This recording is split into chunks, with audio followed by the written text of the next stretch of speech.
नमस्कार दोस्तों। डरावनी कहानियाँ में आप सभी का स्वागत है। आज की जो कहानी है वह मेरे एक सब्सक्राइबर प्रीति जी की कहानी है।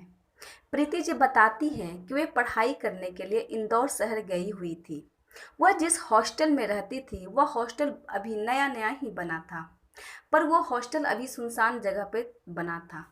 वह जहाँ पर हॉस्टल बना हुआ था उसके थोड़ी दूर पर एक बहुत बड़ा खाली मैदान था।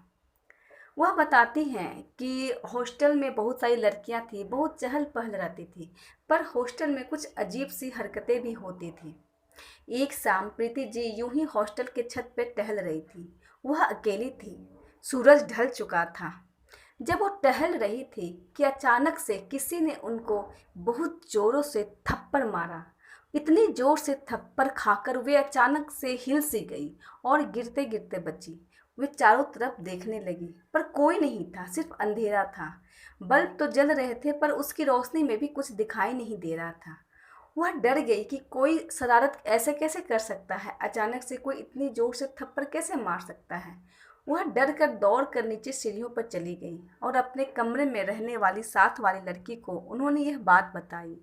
वह जो साथ वाली लड़की थी वह भी अभी नई नई शिफ्ट हुई थी, इसलिए उसे भी कुछ नहीं पता था। वह बात आई गई हो गई। कुछ दिनों बाद प्रीति जी यूं ही अपने बरामदे में रात के समय टहल रही थी। टहलते टहलते किसी ने उन्हें बहुत जोरों से धक्का मारकर गिरा दिया। जब उन्होंने पीछे मुड़कर देखा, चारों तरफ देखा तो कोई नहीं था।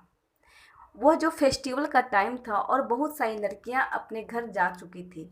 हॉस्टल खाली पड़ा था और बहुत कम ही लड़कियां उस हॉस्टल में थी। वे समझ नहीं पा रही थी कि कोई अचानक से ऐसे कैसे कोई धक्का देकर गिरा सकता है। वह फिर अपने कमरे में आई और उनकी जो साथ वाली लड़की थी वह अभी अपने घर चली गई थी। रात में जब प्रीति जी सोई तो ऐसा लगा कि कोई उनका पैर पकड़कर खींच रहा है और वो उठना चाह रही थी लेकिन उठ नहीं पा रही थी। किसी ने लगा कि उनकी आवाज़ को दबा दिया है। वह बोलना चाह रही थी, बोल नहीं पा रही थी। वह अपने हाथ को हिलाना चाह रही थी पर वो हिला नहीं पा रही थी। फिर अचानक से उनकी आवाज़ फूट पड़ती है।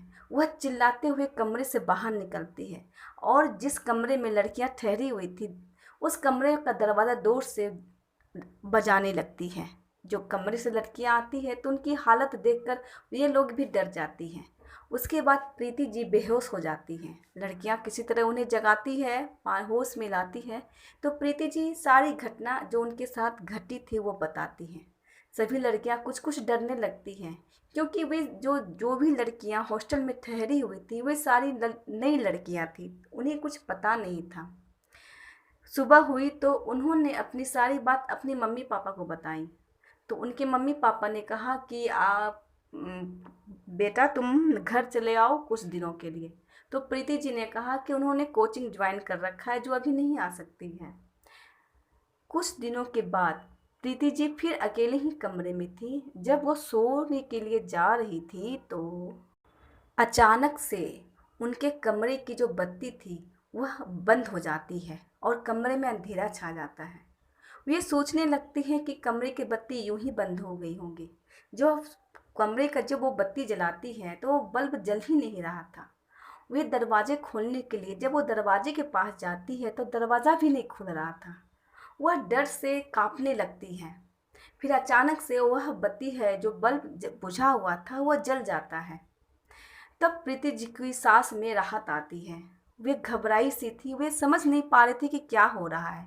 दरवाज़ा खोलती है और आसपास देखने लगती है।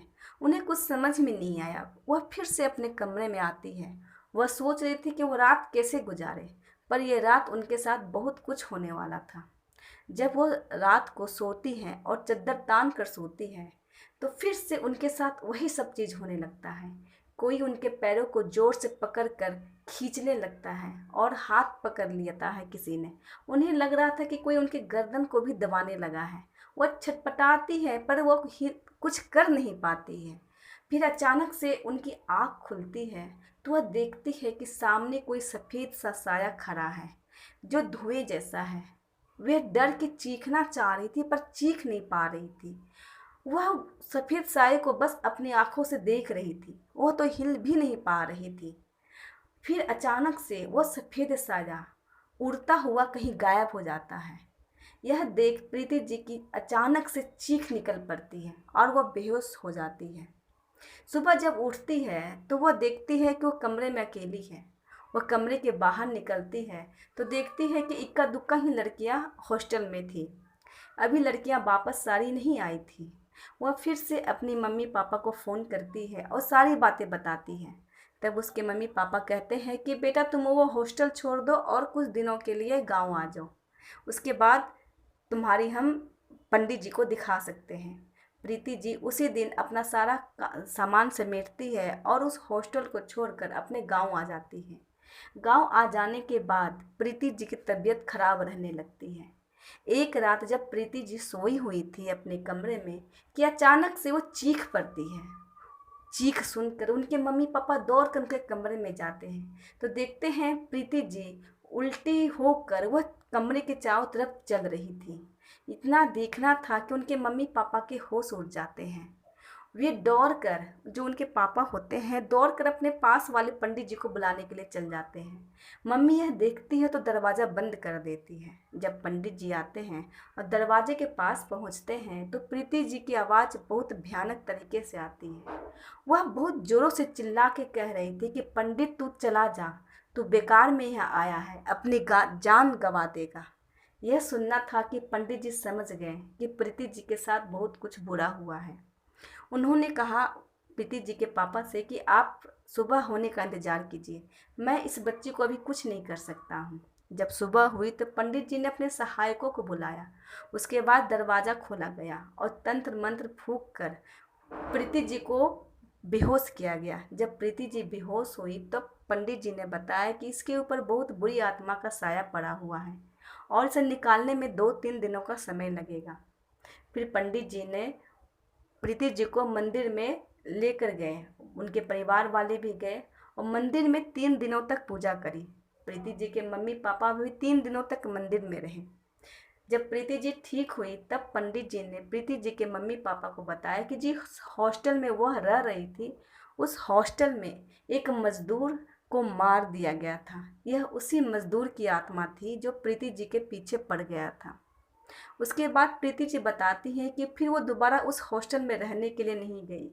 वह दूसरे हॉस्टल में रही जहाँ पर वो शहर में वो हॉस्टल पड़ता था। यह थी मेरे एक सब्सक्राइबर प्रीति जी की कहानी। आज की जो दूसरी कहानी है वह मेरे एक सब्सक्राइबर रीना जी ने भेजी है। रीना जी बताती हैं कि यह घटना उनकी मम्मी के समय घटी थी। उनकी मम्मी जी ने बताया था कि जब उनकी शादी हुई थी तब यह उनके गांव में घटी थी। वह बताती हैं कि मम्मी जी ने उन्हें बताया था कि जब वो नई नई शादी कर कर अपने ससुराल आई थी तब उनके सामने पड़ोस में रहने वाली एक औरत जिनकी अभी नई नई शादी हुई थी वह पागल सी हो गई थी। जब पूरी बात पता चली तो बात कुछ और ही निकले।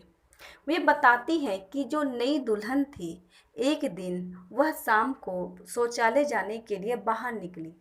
जब वो बाहर निकली तो वह पीपल के पेड़ के नीचे उन्होंने वह गंदगी कर दी और जब वो घर आई तो उसके बाद उनकी ज़िंदगी में तूफान शुरू हो गया। घर आने के बाद वह रात में अचानक से अपने पति को धक्के मार के ज़मीन पे गिरा देती है और कहती है कि तू चला जा, यहाँ से चला जा, मैं इसे लेकर जाऊँगा। उसका जो पति होता है वह अचानक से डर जाता है। वह सोचने लगता है कि ऐसा क्या हो गया कि यह ऐसी हरकतें करने लगती है। वह जो उनकी पत्नी थी वह अपने पति को कमरे से धक्के मारकर बाहर निकाल देती है और कमरे में सामान को गिराने लगती है। उसके पति ने अपने घर वालों को कुछ नहीं बताया। सुबह हुई तो वह औरत नॉर्मल सी हो गई।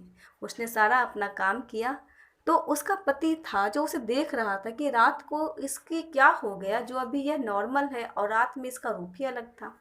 फिर भी उसने अपने घर वालों को कुछ नहीं बताया। जब रात हुई और फिर आधी रात हुई तो फिर उस औरत ने अपने पति को फिर से धक्के मार के गिरा दिया और बहुत बड़ी भयानक आवाज़ में उसने कहा कि चला जा, यहाँ से तू चला जा, मैं इसे लेकर जाऊँगा, तू अगर अभी नहीं गया तो मैं इसे मार दूँगा। वह पति जो डरता हुआ बाहर निकलता है और अपने घर वालों को जगाकर सबको वो दिखाता है। जब घर वाले उसके कमरे में आते हैं तो देखते हैं कि पूरा कमरा अस्त व्यस्त पड़ा हुआ है और वह भयानक सा रूप लेकर बैठी हुई है। यह देखना था कि सभी घर वालों के होश उड़ गए। वे आधी रात को क्या कर सकते थे, उन्होंने दरवाज़ा बाहर से बंद कर दिया। फिर पंडित जी को बुलाया गया। पंडित जी ने देखा तो कहा कि इन्होंने पीपल के पेड़ के नीचे गंदगी कर रखी है और पीपल के पेड़ पे रहने वाला ब्रह्म पिशाच जो था वह अब इसे नहीं छोड़ेगा।